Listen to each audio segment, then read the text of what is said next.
apa sih sebenarnya argumen yang kemudian mempertemukan antara Anies dan Ahok ya? Ini tentu karena faktor Jokowi, kalau mau jujur ya. Kenapa faktor Jokowi? Ya suka tidak suka, Anies dan Ahok sampai hari ini adalah punya posisi politik yang berseberangan secara diametral dengan Jokowi. Terutama dalam konteks Pilpres 2024 ya. Ahok itu adalah pihak yang kalah dengan mendukung Ganjar Pranowo, dan Anies adalah pihak yang kalah dan dengan kubu perubahan saat itu kalah Pilpres dengan jagoan Jokowi yang mendukung Prabowo dan Gibran. Jadi yang mempertemukan kepentingan politik antara Anies dan Ahok bagi saya itu karena faktor Jokowi. Sepertinya Anies dan Ahok kenapa berkongsi secara politik? Mungkin karena mereka menganggap Jokowi itu adalah common enemy, rival politik bersama, sehingga kerjasama politik ini sangat mungkin dilakukan oleh Ahok dan Anies. Bahkan bukan hanya untuk urusan Jakarta, dan bahkan di kemudian hari Anies, PDIP, dan Ahok sangat mungkin akan terjadi bagaimana chemistry politik itu yang sering terbangun. Bisa kita lihat misalnya dalam Pilkada Jakarta, anak-anak Abah mendukung bagaimana Pram dan Sidul. Begitupun di Jawa Tengah, pemilih-pemilih Anies adalah mereka yang terkonfirmasi juga mendukung jagoan dari PDIP, Andika Perkasa sama Hendi saat itu. Jadi apa yang terjadi pada Ahok dan Anies bisa saja ini menjadi ajang konsolidasi politik antara pendukung Anies dan pendukung Ahok. Tapi saya menduga kenapa ini terjadi konsolidasi, kenapa terjadi rekonsiliasi politik antara Anies dan Ahok, ya karena ada titik temu. Anies dan Ahok mewakili gerbongnya masing-masing adalah mereka yang secara deklaratif berseberangan secara politik dengan Jokowi. Wajar kan kalau kemudian Jokowi tidak hadir kemarin dalam perayaan pergantian tahun baru, karena yang diundang semua mantan gubernur, Jokowi tidak hadir. Ini kan menjadi penebal bahwa sebenarnya Anies dan Ahok beda kubu dengan Jokowi, dan ini akan berlangsung cukup lama. Oleh karena itu, kembali lagi ya, alasan-alasan kenapa Anies dan Ahok bertemu, ya karena ini ada faktor kepentingan bersama, bahwa anak Abah dan Ahoker saat ini sama-sama memiliki iman politik yang sama. Kaget kan? Makanya jangan pernah anggap pemilu, pilkada, dan politik itu urusan agama. Dan itu kan yang terjadi dalam Pilkada Jakarta 2017 yang lalu. Bagaimana iman politik, bagaimana kepentingan politik itu dikaitkan dengan kepentingan-kepentingan agama. Kan itulah yang kemudian membuat warga Jakarta, kemudian hampir masyarakat kita juga ikut-ikutan terbelah. Bahkan saya menyaksikan dari dekat gitu ya, demo 212 yang berjilid-jilid, saya juga ikut di dalamnya, menyaksikan dari dekat. Itu kan datang dari berbagai kalangan, bukan hanya orang Jakarta. Bahkan eksponen-eksponen kelompok-kelompok politik datang ke Jakarta hanya ingin memenjarakan Ahok sebagai orang yang dinilai menista agama saat itu, hanya ingin supaya Ahok itu tidak jadi gubernur dengan alasan Ahok itu anti-Islam, Ahok itu menista agama, dan bahkan bagi pendukungnya, bagi pendukung-pendukung Ahok, itu kan haram. Mereka itu akan disolatkan jenazahnya. Itu adalah satu realitas politik yang tidak bisa kita pisahkan. Sementara pendukung Anies adalah mereka yang paling merasa Islam, paling dekat dengan umat Islam, paling memperjuangkan umat Islam, imannya paling tebal sampai Sidratul Muntaha dan seterusnya. Saat itu, tapi lihat hari ini, kedua sosok ini yang menjadi idola pendukung Anies, yang menjadi idola pendukung Ahok, berkongsi dalam satu kepentingan politik yang sama. Makanya politik itu nggak perlu bawa-bawa ayat, nggak perlu bawa-bawa Al-Quran, nggak perlu bawa-bawa kitab suci. Politik harus kita maknai untuk kepentingan kekuasaan. Orang berani ribut, bahkan berani mati, itu karena ingin mendapatkan jabatan politik, ingin jadi gubernur, ingin jadi wali kota, ingin jadi bupati, ingin jadi presiden, dan ingin jadi anggota dewan. Politik sederhana itu aja. Di luar itu saya kira nggak ada ceritanya. Oleh karena itu, marilah kita memaknai politik di bangsa kita ini biasa-biasa saja. Nggak perlu lagi menganggap politik itu seakan-akan perang agama, perang etnis, seakan-akan itu menjadi suatu hal yang kemudian mempertaruhkan kita untuk mempertaruhkan segala-galanya. Banyak orang ribut kan, banyak orang cerai kan, banyak orang tidak ramah kan dengan pihak yang lainnya, hanya gara-gara Anies dan Ahok. Kini mereka mempertontonkan kebersamaannya yang cukup luar biasa. Mari maknai politik itu biasa-biasa saja. Mari kita fokus dengan apa yang kita kerjakan. Biarkanlah urusan politik itu urusan elit, urusan tim sukses, dan urusan tim pemenangan. Kita sebagai warga negara menganggap politik itu ala kadarnya. Dukung orang, datang ke TPS, kalah menang, ya sudah, itu urusan mereka.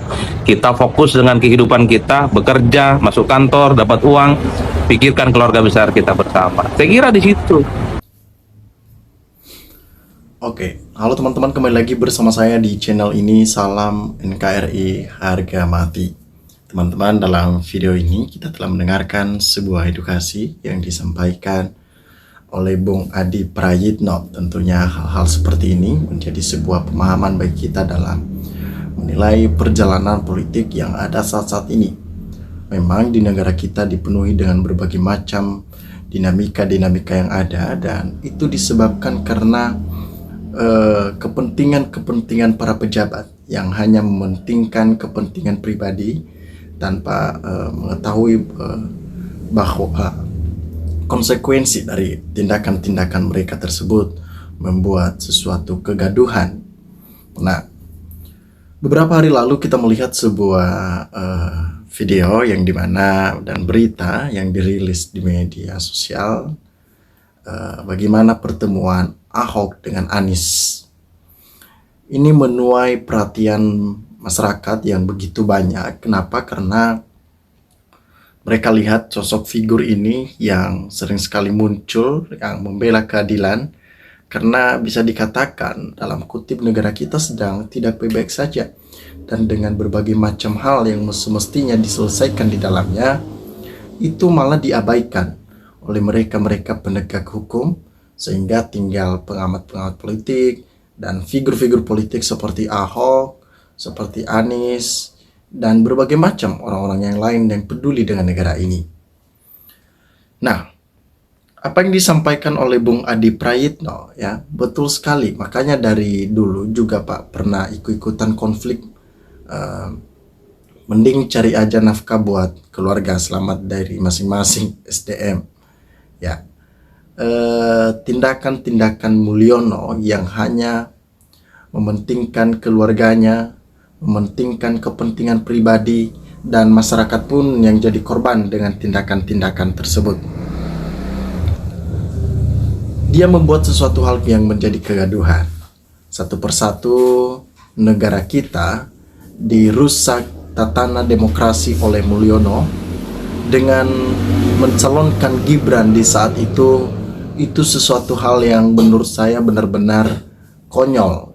Bukan karena Gibrannya, tetapi karena cara-caranya Mulyono yang menghalalkan berbagai macam cara untuk mencapai titik yang ia inginkan, sekalipun cara itu adalah haram. Nah, itu membuat kita takut, ya, membuat kita takut sebagai masyarakat Indonesia, takut dengan masa depan negara ini. Ya, kita takut dengan masa depan negara ini. Nah, kalau kita tahu di sini politik itu hanya sebatas menggantungkan atau memberikan sebuah harapan-harapan palsu, ya, harapan-harapan palsu kepada orang-orang yang menurut mereka mudah untuk membodohi hal itu. Tetapi saya yakin pada kesempatan kali ini masyarakat sudah pada pintar-pintar, mereka sudah pada ngerti dan tahu bagaimana orang-orang yang baik yang mementingkan kepentingan masyarakat. Nah, tentunya hal-hal seperti itulah yang membuat kita, ya, membuat kita sebagai masyarakat Indonesia lebih berhati-hati lagi untuk menilai perjalanan politik yang ada saat ini. Kalau kita melihat analisis Bung Adi Prayitno ini, politik praktis hanya digunakan untuk kepentingan kekuasaan dan ambisi pribadi, ya, ambisi pribadi. Tentunya itu sebenarnya bukan hal yang baik untuk dilakukan. Nah, tindakan-tindakan Jokowi ini membuat kita sebagai masyarakat Indonesia, Jokowi harus diadili. Ya, memang harus diadili karena dia harus menerima konsekuensi tersebut. Kalau dia tidak menerima konsekuensi itu artinya dia tidak bisa kooperatif, ataupun dia orang yang benar-benar melanggar hukum yang ada. Kita melihat lagi di sini disampaikan bahwa ya.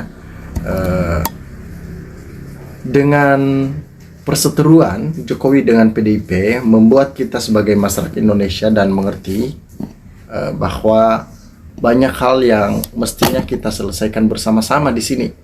Ya, misalkan dalam pencalonan Gibran yang begitu luar biasa, yang melanggar hukum dan aturan. Ya, perseteruan antara PDIP dan Jokowi ini menuai kontroversi karena Jokowi tidak berterima dia dipecat. Ya, dia tidak berterima dipecat. Mantan pecatan itu namanya sangat busuk sekali, teman-teman ya.